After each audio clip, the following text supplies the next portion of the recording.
Hello everyone, कैसे हो सब। आज की इस वीडियो में हम लोग बात करेंगे एसएससी सीजीएल 2022 जिसका पेपर दिसंबर में होने वाला है, जिसमें लगभग अभी 4 महीने बाकी हैं।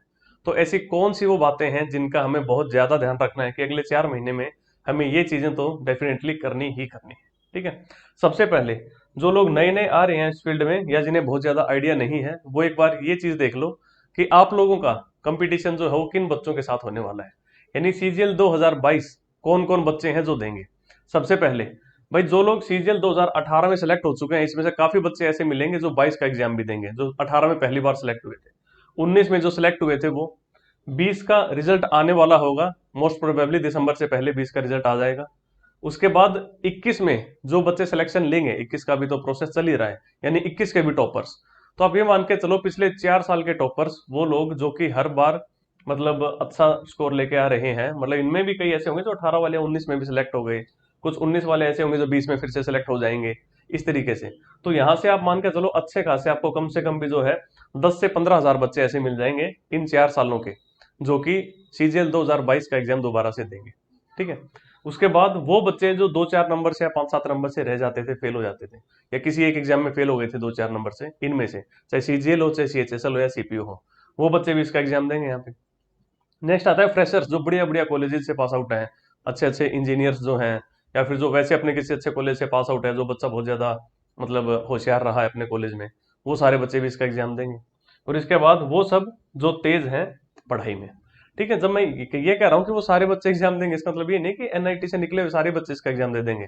बट हम मान के चलो एनआईटी से निकले हुए कम से कम 100, 200, 400, 500 बच्चे तो होंगे जो कि सीजीएल का फॉर्म भर देंगे।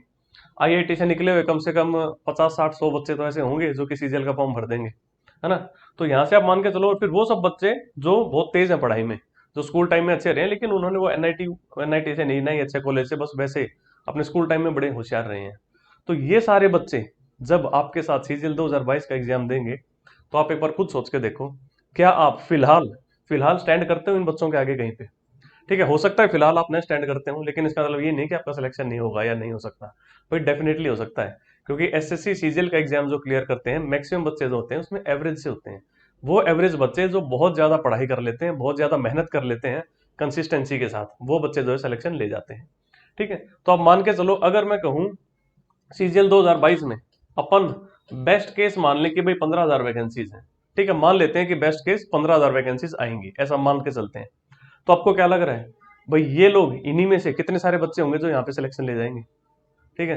तो मतलब फिर भी मैं कह रहा हूँ, घबराने वाली बात नहीं है। मतलब मैं डिमोटिवेट नहीं कर रहा हूँ आप लोगों को। मैं अब भी कह रहा हूँ कि एसएससी सीजीएल का एग्जाम क्लियर करना बड़ा आसान होता है। मतलब बड़े बड़े ऐसे धुरंधर होते हैं जो कि मतलब होशियार थे, लेकिन इसका पेपर क्लियर नहीं कर पाते। एक एवरेज बच्चा कंसिस्टेंसी से लगातार रह के इसका एग्जाम क्लियर कर जाता है। ठीक है ना। और ये बच्चे, इनमें से काफी बच्चे ऐसे होंगे जो सिलेक्ट नहीं होंगे। आपको क्या लग रहा है भाई, जो एनआईटी से पास आउट जितने भी बंदे सीजीएल का फॉर्म भरेंगे, क्या वो सारे के सारे सिलेक्ट हो जाएंगे? भाई नहीं होंगे। कई बंदे ओवर कॉन्फिडेंस में मार खा जाएंगे, कुछ वैसे लास्ट मोमेंट तक छोड़ देंगे तैयारी को, या कुछ वैसे मतलब प्रैक्टिस नहीं कर रखी होगी तो वैसे गलतियां कराएंगे। ठीक है। ऐसे ही वो जो 2-4 नंबर से रह गए थे, क्या लगता है इस बार उनका सबका हो जाएगा? नहीं। हो सकता है इस बार जो पिछले बार 2-4 नंबर से रह गया था, वो इस बार 10-12 नंबर से रह जाए, या ये भी हो सकता है इस बार 10-12 नंबर ऊपर ले आए कट ऑफ से। ठीक है। तो घबराने की बात नहीं है। इसके बावजूद ये चीजें अपनी जगह हैं, लेकिन इसका एग्जाम क्लियर करना फिर भी आसान चीज है। कैसे करना है उसके ऊपर चलो अपन भी बात करते हैं। भाई सबसे पहले आपको पता है सीजीएल, सीएचएसएल, सीपीओ और एमटीएस, ये 4 मेन एग्जाम्स हैं जो कि एसएससी करवाती है। ठीक है। मेन, इसके अलावा भी काफी सारे एग्जाम्स हैं। अब मुझे पता है कि भाई टीसीएस जो है अपना, टीसीएस को जो ठेका मिला था इसका एग्जाम कंडक्ट करवाने का, एसएससी के एग्जाम्स कंडक्ट करवाने का, वो मिला था 2018 में। 18 के मेंस के पेपर जो है टीसीएस ने करवाए थे। सीजीएल की मैं बात करूं तो 2018, 19, 20, 21 और 2022। ठीक है। 2022 जो भी चल रही है, जिसमें कि 2021 के पेपर हुए हैं अभी तक मैक्सिमम। तो ये पिछले 5 साल के पेपर आपको सारे के सारे जितने भी टीसीएस ने अभी तक कंडक्ट करवाए हैं, इनमें से डेफिनेटली निकलना है। जिसमें से आपका सीजीएल का और सीपीओ का, ये तो हो गए ग्रेजुएशन बेस्ड पेपर आपके। सीएचएसएल हो गया 12वीं बेस्ड, और एमटीएस हो गया 10वीं बेस्ड। इसके बावजूद भी कई बार सीएचएसएल और एमटीएस में इतने बढ़िया सवाल आ जाते हैं जो कि सीजीएल के लेवल से भी अच्छे सवाल थे। ठीक है। तो स्टिल आपको जो है सीजीएल और सीपीओ ये तो डेफिनेटली करने हैं। जो भी सीजीएल के जितने पेपर हुए हैं 18, 19, 20, 21, 22 में, और सीपीओ के। ठीक है। और ये पेपर आपको कहाँ मिल जाएंगे? ये सारे पेपर्स आपको बुक्स भी मिल जाएंगी इनके ऑफलाइन भी, और आपको ये सारे पेपर मॉक टेस्ट के फॉर्म में भी मिल जाएंगे ऑनलाइन भी। ठीक है। ऑनलाइन मॉक्स सबको पता है कहाँ मिलते हैं? भैया मिलते हैं टेक्स्ट बुक के अंदर। टेक्स्ट बुक के अंदर आपको पुराने जितने पेपर हैं एसएससी के, वो सारे के सारे मॉक टेस्ट के फॉर्म में मिल जाएंगे। ऑनलाइन आप जो है वहाँ पे मॉक टेस्ट लगा सकते हो। ठीक है, 1 ईयर का पास ले लो, अगले 1 साल तक अनलिमिटेड जितने मर्जी मॉक्स दे सकते हो। यहाँ पे भाई कोड लगाओगे BHAI, भाई कोड लगाने से आप लोगों को मैक्सिमम डिस्काउंट मिल जाएगा, और कोई ऑफर चल रहा होगा तो वो भी मिल जाएगा। ठीक है, बढ़िया मॉक्स है, कोई दिक्कत नहीं आती। काफी ऑलरेडी जो है लाखों बच्चे यहाँ पे ऑलरेडी रजिस्टर्ड हैं। तो मतलब इतने सारे बच्चे जब मॉक टेस्ट इसका दे रहे हैं तो आपको पता चलता है इतने बच्चों में आपकी रैंक कहाँ पे आ रही है। ठीक है, ये तो हो गई कि भाई आपको ऑनलाइन चीजें कहाँ से मिल जाएंगी।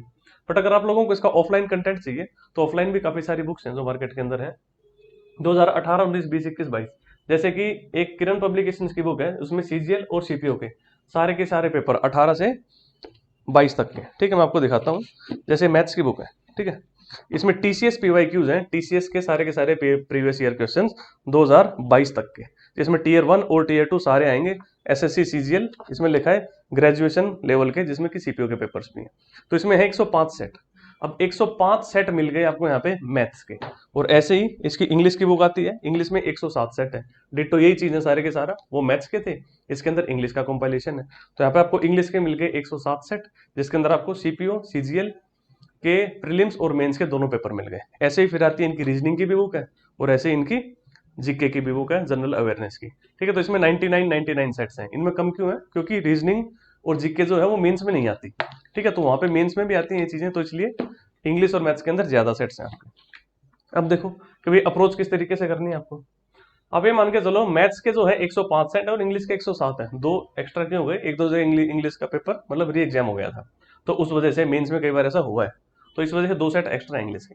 तो लगभग मैं कह सकता हूँ 105 जो सेट है इनमें से काफी मेंस के भी हैं और मैक्सिमम जो है प्रीलिम्स के भी हैं। प्रीलिम्स के ज्यादा पेपर आते हैं Tier 1 के, तो लगभग जो है 3000 क्वेश्चन होंगे मैथ्स के अंदर, और ऐसे ही इंग्लिश के भी लगभग 3000 क्वेश्चन होंगे इस बुक की, अगर मैं फिलहाल बात करूं तो। ठीक है, तो बताओ 3000 क्वेश्चन मैथ के और 3000 क्वेश्चन इंग्लिश के। ठीक है, बहुत आसान है भाई, कोई बड़ी बात नहीं है करना। तो इनमें से आप लोगों को डेफिनेटली निकलना है। और इसी तरीके से आगे जो है रीजनिंग और जीके, इनके भी लगभग जो है 99 सेट्स हैं, तो लगभग 2500 के आसपास रीजनिंग के और 2500 के जीके के आपको यहाँ पे क्वेश्चन मिल जाएंगे। ठीक है, तो 3-3 हजार इंग्लिश और मैथ्स के और 2,500 इनके। इनमें से आपको मस्ट निकलना है, डेफिनेटली निकलना है। और अगर किसी को ये लग रहा है कि भाई ये कंटेंट बहुत ज्यादा है, भाई इन किताबों को मैं पकड़ के बैठा रहा हूँ, ये नहीं होता भाई आपने कोई किताब ले ली, जैसे मैंने मैथ्स की ले ली, अब मैं बस लगा हुआ हूँ इसी को करे जा रहा हूँ करे जा रहा हूँ करे जा रहा हूँ, नहीं। बस किताब उठाई पूरी चाटो और साइड में रख दो इसको। चाटने का मतलब है कि मतलब दिमाग के अंदर आपने इसको पूरी अपनी घुसा ली। किस तरीके से करोगे चीजें अगर मुश्किल लग रहा है तो देख लो भाई, मैथ्स में 3000 क्वेश्चन है। ठीक है, अगर आप डेली 4 से 5 घंटे इस बुक को देते हो या मैथ्स को देते हो, तो 4-5 घंटे में आप 150 क्वेश्चन के बड़े आसानी से 150 सवालों को अटेम्प्ट करके थोड़ा बहुत रिवीजन करके आराम से 150 सवालों में से निकल सकते हो। अब 3000 के सवाल रोज अगर आप 150 सवाल कर लोगे तो 20 दिन में आपकी मैथ्स कंप्लीट हो जाएगी। यानी ये किताब जो है मैक्सिमम बता रहा हूं मैं, मैक्सिमम वो बच्चे जो सिलेक्शन लेने के ओरिएंटेड होते हैं, मीन्स जिनका जो लेवल है वो उस लेवल तक आ चुका है, मतलब वो उस लेवल की तैयारी करते हैं, जिनका सिलेक्शन होता है, वो एक किताब को ऐसे पकड़ के बैठे नहीं रहते। वो इस किताब पे मैक्सिमम 20 दिन लगाएंगे, मैं मैक्सिमम बता रहा हूँ। हो सकता है जिसका पोटेंशियल ज्यादा हो इसको 20 से भी कम दिन में बस रगड़ के फिर अपना साइड में रख दे। अब देखो ऐसे ही आप इंग्लिश में अगर 3000 सवाल है, डेली अगर 150 सवाल में से निकल जाते हो, तो भाई 2 से 3 घंटे में, अगर आप डेली इंग्लिश पढ़ते हो तो 2 से 3 घंटे में 150 सवाल कर सकते हो। ठीक है, तो 20 दिन यहाँ पे लग गए आपको इंग्लिश के। यानी अगर आप रोज 4 से 5 घंटे मैथ और 2 से 3 घंटे इंग्लिश, यानी कि लगभग 7 घंटे अगर आप डेली पढ़ाई कर लो मैथ्स और इंग्लिश। ठीक है, फिलहाल के लिए एक बार रीजनिंग और जीके एक बार के लिए छोड़ सकते हो अगले 20 दिन के लिए, तो आप 20 दिन के अंदर मैथ्स और इंग्लिश दोनों को निपटा सकते हो। और एक बार आपने जब पूरी चीज कर ली 20 दिन के अंदर, तो पहला रिवीजन हो जाना चाहिए 10 दिन के अंदर, मतलब 10 दिन में कंप्लीट, और दूसरा रिवीजन फिर 5 दिन के अंदर। तो जब आप इन 2 किताबों में से भाई 3 बार निकल चुके होगे, एक बार तो ढंग से, फिर पहला रिवीजन और फिर दूसरा रिवीजन, तो देखो 1 महीने के अंदर आप इन 2 किताबों को 3 बार रिवाइज करके या 2 बार रिवाइज करके छोड़ सकते हो बड़ी आसानी से। ठीक है, अगर किसी को लग रहा है भाई मैं ऐसा नहीं कर सकता, तो भाई बुरी लग जाएगी मेरी बात। मैं बताऊं, आप मतलब उस लेवल के हो नहीं जो बच्चे सिलेक्शन लेते हैं उस लेवल के। ठीक है, मेहनत तो देखो करनी पड़ेगी। अगर आप एवरेज स्टूडेंट हो तो मेहनत करनी पड़ेगी। ये मत सोचो कि बस किताब उठा ली, कभी पढ़ लिया, कभी नहीं पढ़ा, कभी छोड़ दिया, इस तरीके से सिलेक्शन हो जाएगा। बिल्कुल नहीं होने वाला भाई। ठीक है, मैंने पहले दिखाया था कौन कौन बंदे जो हैं आप लोगों के साथ एग्जाम देने वाले हैं। ठीक है, तो थोड़ा सा सीरियस होना यहाँ पे जरूरी है। तो मैथ्स और इंग्लिश की बात ये होगी, और ऐसे ही जो है आपके पास क्या बच जाएगा भाई, आपके पास आएगी रीजनिंग और जीके। ठीक है, रीजनिंग और जीके जब मर्जी कर लो, जैसे कोई बच्चे पूछते हैं कि रीजनिंग के लिए कोई स्पेसिफिक बुक बताओ, तो मैं हमेशा कहता हूँ स्पेसिफिक बुक नहीं, आप पास्ट पेपर की रीजनिंग कर लो। इस बुक के अंदर भी पास्ट पेपर की रीजनिंग है, और अगर आप कोई मॉक टेस्ट देते हैं ऑनलाइन तो वहां से भी आपकी रीजनिंग हो रही होती है। सो रीजनिंग के लिए पास्ट पेपर सफिशियंट है। जीके के भी जब आप 25 सवाल कर रहे हो पुराने, तो इसमें से आपको आइडिया लग जाएगा कि टीसीएस किस तरीके से, मतलब किस जोन में जो है सवालों को पूछ रही है। तो एक बात बताऊं, अब यहां से अगर मैं आपसे ये कहूं कि भाई मैथ के आप 105 सेट कर लिए, इन 105 में क्या आ गए, 18, 19, 20, 21, 22 के प्रीलिम्स के पेपर और मेंस के पेपर, सीजीएल के और सीपीओ के। ठीक है, इन 105 में क्या नहीं है, सीएचएसएल और एमटीएस नहीं है भाई। अगर आप लोगों में पोटेंशियल है, आप इनको फटाफट करके और भी 20 दिन से कम में इसको निपटा के साइड में रख सकते हो, तो सीएचएसएल और एमटीएस वाले पेपर भी कर लेना। ये तो बेयर मिनिमम है जो मैं बता रहा हूँ, इतना तो करना ही करना पड़ेगा। अगर ये सोच रहे हो इतना कर दिया फिर टाइम बच गया और उस टाइम में मैं सो जाऊं, तो भाई ऐसे नहीं। जब भी टाइम बच रहा है उसमें भी अपने को फिर पढ़ाई करनी है। अब 105 सेट है जब मैथ के, तो बताओ, और जब इन 105 सेटों को आप लगा लोगे ना, तो आपको खुद पता चलेगा यार एसएससी कितनी चीजें रिपीट मार रही है। आपने पहला सेट लगाया, दूसरा लगाया, तीसरा लगाया, चौथा लगाओगे तो आप देखोगे यार वही सब आ रहा है जो पहले दूसरे तीसरे में आया था। मतलब पांचवा सेट लगाओगे तो देखोगे यार दूसरे और तीसरे वाली चीजें फिर से आ रही है पांचवे में। छठा सेट लगाओगे तो फिर लगेगा यार वही चीजें फिर से आ रही हैं। तो इतनी ज्यादा चीजें रिपीट हो रही होंगी, जब आप 105 सेट लगा चुके होगे तो आपको मतलब नब्ज पकड़ में आ जाएगी एसएससी की, कि एसएससी पूछ क्या रहा है भाई मुझसे। तो खुद सोचो, जब आप 2022 का प्रीलिम्स का पेपर दोगे और 105 सेट आप उससे पहले लगा चुके होगे, तो 106वां सेट जब आपको एक्चुअल पेपर आपका मिलेगा सीजीएल 2022 का प्रीलिम्स का, तो कितनी चीजें ऐसी होंगी जो आपको पहले से अमल आप देख के कह दोगे यार ये सब चीजें तो उन 105 सेटों के अंदर आई थी।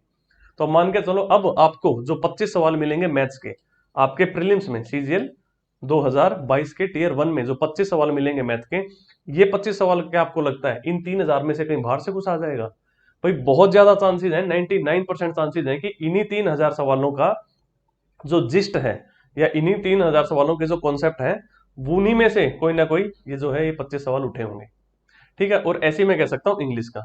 इंग्लिश में भी आपको पैटर्न पता चल जाएगा भाई किस तरीके से जो है मतलब चीजें पूछी जा रही हैं। जब आप 107 सेट लगा चुके हो इंग्लिश के, तो जब 108वां सेट जब आपको मिलेगा अपने मेन पेपर में, तो भाई आप मतलब सोचो क्या लेवल हो चुका होगा यार आपका। मतलब आप 20 दिन के अंदर अगर आप ये काम कर सकते हो मेरे भाई, अगर 20 दिन में ये काम कर सकते हो, आपने 105 सेट में से आप निकल गए मैथ के 3000 सवाल डेली 150, कितने हो गए भाई 20 दिन, ऐसे 107 सेट आपके इंग्लिश के। तो 20 दिन के बाद देखना आपके अंदर कॉन्फिडेंस कितना तगड़ा होगा, किस लेवल पे मगर आप उस टाइम पे आप होगे। और इसका पेपर होने में अभी भी 100 से ज्यादा दिन बाकी हैं, मैंने तो आपको सिर्फ 20 दिन का काम दिया है। ठीक है, और आप खुद देखो अगर आपको 20 दिन से ज्यादा लग रहे हैं इसको करने में तो लगा लो भाई, क्योंकि है फिलहाल आपके पास टाइम। ठीक है, लेकिन ये बात मान के चलना, जो बच्चे सिलेक्शन ओरिएंटेड होते हैं वो इसको 20 दिन में निपटा के चाट के साइड में रख देंगे आराम से। और 20 दिन से कम में कर सकते हो तो और भी बढ़िया है। क्योंकि अगर किसी को ये लग रहा हो कि भाई मैं डेली जो है मैथ्स के 150 सवाल नहीं कर सकता, तो उनको बता दूं भाई, मेंस के अंदर जब आप मेंस का पेपर दोगे टीयर 2 का मैथ का, वहां पे आपको 2 घंटे में 100 सवाल करने होंगे, और वहां पे मिक्स आएंगे, जंबल आएंगे। यहाँ पे तो क्या है, जब आप एक तरीके से एक अपने टीयर 1 का एक पेपर लगाया मॉर्निंग शिफ्ट, फिर आफ्टरनून लगाया, फिर इवनिंग लगाया, तो तीनों शिफ्टों में आप देखोगे सेम चीजें आ रही हैं, बस वैल्यू बदल दी, चीजें वही आ रही हैं। तो वो चीजें फिर फटाफट होंगी। ठीक है, रेदर देन जब आप मेंस का पेपर देते हो, जब वहां पे आप मान लो 90-95 सवाल अटेम्प्ट कर पाओगे, तो वहाँ एकदम से मतलब रेंडमली कुछ भी आ जाएगा। यहाँ पे आपको क्या है, हर 25 सवालों के बाद सवाल फिर रिपीट हो रहे हैं, हर 25 के बाद वही पैटर्न भी फिर से आ जा रहा है। ठीक है, तो भाई 4 से 5 घंटे में दे रहा हूँ आपको 150 सवाल के लिए, तो ये बहुत ज्यादा है। इसमें आप आराम से जो है मतलब जो सवाल आपसे नहीं हुआ उस पर आराम से गोला लगा दिया, कुछ हिंट मिल गया वो हिंट लिख दिया, कहीं पे नोट्स बनाने पड़ गए तो नोट्स बना लिए, वो सारी चीजें यहाँ पे आप कर सकते हो। और ऐसे इंग्लिश के अंदर जब भी 3000 सवाल उन सवालों में से आप निकल रहे हो, तो जो सवाल याद नहीं हुआ पहली बार में, या लगा भाई ये मैं इसको भूल सकता हूँ, या लगा भाई ये तो इंपॉर्टेंट है ये मुझे आता नहीं था, उसके ऊपर गोला लगा लो। ठीक है, किताब होने का यही तो फायदा होता है, साथ में एक पेन रखो या हाईलाइटर रखो, हाईलाइट कर लो भाई सवाल को। फिर जब आप रिवीजन करोगे तो उन चीजों पे आपको ज्यादा जोर देना होगा जो आपने फर्स्ट गो में जब आपने पढ़ी थी तो उसके ऊपर हाईलाइट करके रखा हुआ था। और मेरे भाई पढ़ना तो पड़ेगा, बिना पढ़े बिल्कुल नहीं होगा, मैं बताऊं इसमें आपका सिलेक्शन बिल्कुल भी नहीं होगा। मैं उन लोगों को कह रहा हूं जो मतलब एवरेज है बिल्कुल ही। ठीक है, अगर आप ऐसे एनआईटी आईआईटी से पास आउट हो तो फिर भाई कोई बात नहीं, आप ऑलरेडी इतना पढ़ चुके हो सारी जिंदगी कि इसके लिए आपको 1-1.5 महीने की तैयारी बहुत है। ठीक है, लेकिन अगर आप एक एवरेज से बच्चे हो जो मेहनत करने पे ये चीजें सीख पाता है, तो भाई मेहनत करनी पड़ेगी। मतलब बहुत दुख होगा मेरे भाई जब देखोगे कि आपसे भी कम लेवल के बच्चे जो हैं वो सेलेक्ट हो जाएंगे। फिर आपको लगेगा यार वो तो यार मेरे आगे कुछ भी नहीं था, उस बंदे ने मेहनत की सिलेक्शन ले गया, मैं मेहनत करता भाई मेरा हो जाता। फिर पता चले आप सीजीएल 2023 की ट्रेन का इंतजार कर रहे हो, पता नहीं भाई तब क्या वैकेंसीज आएंगी, आएंगी कि नहीं आएंगी, कि कब आएंगी, कि कौन कराएगा, कि अटक जाएगा कि नहीं अटकेगा, कि क्या होगा। मतलब 4 महीने यार, मैं कह रहा हूँ गोल्डन अपॉर्चुनिटी है, फोड़ सकते हो इस एग्जाम को भयंकर तरीके से। ठीक है, ये चीजें करके तो देखो एक बार। 150 ना, इसके 105 सेट और इसके 107 सेट जो है आपके, एक बार इनको लगा के तो देखो। अगर उसके बाद नहीं, अगर इंप्रूवमेंट हो, नहीं लगे कि भाई चीजें बन सकती है, नहीं अंदर से फीलिंग आए कि भाई आपका सिलेक्शन हो सकता है, तो छोड़ देना तैयारी, भाई नहीं होगा फिर। ठीक है, मतलब इतनी तैयारी करने के बाद डेली 8-7 घंटे अगर आप इन चीजों को दे रहे हो, उसके बाद जब कुछ टाइम बच रहा है तो आपको रीजनिंग और जीके भी निपटा लेनी है साथ साथ में। ठीक है, डेली अगर 8-7 घंटे दे रहे हो आप, इतना कंटेंट कर रहे हो, रिवाइज कर रहे हो चीजों को, उसके बाद भी अगर आप में इंप्रूवमेंट नहीं लगे, आपको लगे अंदर से आवाज नहीं आई कि मैं इंप्रूव कर रहा हूं, या लगे कि भी मैं नहीं कर पाऊंगा, तो छोड़ देना भाई इसकी तैयारी। ठीक है, लेकिन एक बार कोशिश तो करके देख लो। और मैं लिख के देने को तैयार हूं, लिटरली मैं लिख के देने को तैयार हूं, जितने भी लोग इस वीडियो को देख रहे होंगे, इनमें से 99% ये बच्चे, ये लोग ये काम नहीं करेंगे। ठीक है, बट कोई फर्क नहीं पड़ता मेरे भाई। 99% बच्चे हर साल सेलेक्ट होते भी नहीं एसएससी सीजीएल के एग्जाम के अंदर। आपको पता है सिलेक्शन रेशियो कितना कम है। तो जो बच्चा सीरियस होगा, जिसको बहुत ज्यादा नीड है जॉब की, और जिसमें बहुत ज्यादा पोटेंशियल है, जो बहुत ज्यादा मेहनत कर सकता है, सब कुछ त्याग और समर्पण की भावना जिसके अंदर है, वो बच्चा इसको कर लेगा तो भाई हो जाएगा चीज। ठीक है, तो वो बच्चे जब आप लास्ट में देखोगे सीजीएल 2022 का जब फाइनल रिजल्ट आएगा, आज से 1.5-2 साल के बाद, तब जो आप बड़ी सी लिस्ट देखोगे ना, और उस लिस्ट में अगर आपका नाम नहीं हुआ, तो बड़ी तकलीफ होगी। ठीक है, फिर आपको लगेगा काश मैंने सेट लगा लिए होते सारे के सारे। मतलब ये तो मैं कह रहा हूँ सिर्फ आपके सीजीएल और सीपीओ के हैं, इसके बाद एमटीएस और सीएचएसएल के मिल जाए तो उनको भी लगा लेना। ठीक है, 20-22 दिन का ही काम दिया है मैंने आपको मैथ्स और इंग्लिश का। इसके बाद जो आपका जीके और रीजनिंग बच गई, वो भी आप ऐसे 20-22 दिन में निपटा सकते हो, और उसके लिए आपको इतना नहीं पढ़ना। जीके आप 4-5 घंटे नहीं पढ़ोगे, रीजनिंग कभी भी 2-3 घंटे नहीं पढ़ोगे। रीजनिंग आप ज्यादा से ज्यादा पढ़ सकते हो 1 घंटा मैक्सिमम, बता रहा हूँ, क्योंकि रीजनिंग दिमाग चूस लेती है भाई आपका पूरा। रीजनिंग आप 1 घंटा लगातार पढ़ोगे, आपको ब्रेक चाहिए ही चाहिए। मैथ्स में लेकिन आप बैठे रह सकते हो 4-5 घंटे, कब 4-5 घंटे निकल जाएंगे आपको पता भी नहीं चलेगा। हल्का सा म्यूजिक लगा लिया बीच में, बस 5-7 मिनट सुन लिया, फिर बंद कर दिया, फिर पढ़ लिया, फिर सुन लिया, फिर बंद कर दिया। ऐसे 4-5 घंटे कब निकल जाएंगे पता ही नहीं चलेगा। लेकिन जीके नहीं पढ़ सकते भी आप 4-5 घंटे, अपन तो नहीं पढ़ सकते। ठीक है, यूपीएससी वाले बच्चे अलग होते हैं, उनका लेवल हाई है, वो पढ़ लेते हैं जीके, इतनी अपने औकात नहीं है ऐसी। ऐसी बात कर रहा हूँ मैं इंग्लिश की। इंग्लिश में अगर आप एक बार डूब गए तो 2-3 घंटे में के बाद ही निकलोगे। लेकिन जीके और रीजनिंग ऐसे हैं, आप उनमें डूबोगे फिर निकलोगे, फिर डूबोगे फिर निकलोगे। ठीक है, ज्यादा देर डूब नहीं सकते आप उसमें। ठीक है, मैथ्स बड़ी प्यारी चीज है भाई, प्यार कर लो मैथ्स से, मैथ्स आपके नैया पार लगा देगी। यही काम है इंग्लिश के साथ। और जो बच्चे हिंदी मीडियम से पढ़े हुए हैं, जिन्हें लग रहा है भाई इंग्लिश नहीं किया जा सकता, तो मैं बताऊं भाई, हर साल इतने बच्चे ऐसे होते हैं जो कि हिंदी मीडियम से पढ़े हुए होते हैं, लेकिन इंग्लिश के अंदर बढ़िया स्कोर कर जाते हैं। क्योंकि एक बार जब आप इतने सेट लगा लोगे ना इंग्लिश के, तो आपको इंग्लिश की नब्ज पकड़ में आ जाएगी। मतलब ये चीजें ऐसी हैं यार जो आपको खुद ही करनी पड़ेंगी। जैसे होता है ना भाई, खुद ही मरने से स्वर्ग मिलता है। तो अगर आपको एसएससी की नब्ज पकड़नी है, तो मैं आपको ऐसे करके नहीं पकड़ा सकता कि लो भैया इसकी नब्ज है पकड़ लो। वो आपको तभी पकड़ में आएगी जब आप ऐसे 60-70-80-100-150 मॉक टेस्ट लगा लोगे, और आपको मतलब मॉक टेस्ट मतलब पुराने पेपर अगर आपने सारे के सारे देख लिए, तो तभी आपको पता चलेगा हाँ मेरे को इसकी नब्ज पकड़ में आ गई है। ठीक है, तो भाई थोड़ा सा सीरियस हो जाओ, अगले 4-5 महीने त्याग दो भाई सब कुछ। ठीक है, अगर 4-5 महीने में अगर किसी का कोई बर्थडे वर्डे आ रहा है, अगर लग रहा है ज्यादा टाइम खराब हो रहा है, कोई शादी वादी आ रही है, मतलब बहुत ज्यादा टाइम मत दो इन चीजों में। सिर्फ ब्रेक पढ़ाई से तभी लो जब आपको लगे भाई अब मेरा सेचुरेशन आ गया है। ठीक है, 8-7-10-12 घंटे जितना हो सके डेली पढ़ो, अगले 4 महीने तक करो। सिलेक्शन हो जाता है, हर साल हो रहा है, ऐसे ऐसों का हो रहा है जिनको देख के लगता था यार इनका कैसा हो गया। तो फिर कहीं आपको ऐसा नहीं लगे कि यार मेरा तो हो ही सकता था अगर इसका हो गया तो, लेकिन पता चले उसका हो गया और आपका नहीं हुआ। ठीक है, क्योंकि वो बंदा कर गया चुपके से तैयारी। ठीक है, तो चलो यार, मैं तो बस यही कहने आया था कि हो सकती हैं चीजें, जो करने वाले बच्चे हैं वो इसको करें भी, जिनको लगता है भाई नहीं हो सकती वो भाई नहीं करेंगे।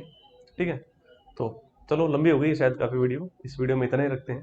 भाई जो भी बच्चे इस एग्जाम की तैयारी कर रहे हैं, इन सब बच्चों को मेरी तरफ से बेस्ट ऑफ लक। भाई बहुत बढ़िया तैयारी करो, हो जाएगा सिलेक्शन। सबका होता है, जो बढ़िया तैयारी करते हैं आपका भी हो जाएगा। ठीक है, तो इस वीडियो में इतना ही। Tata, take care, bye bye.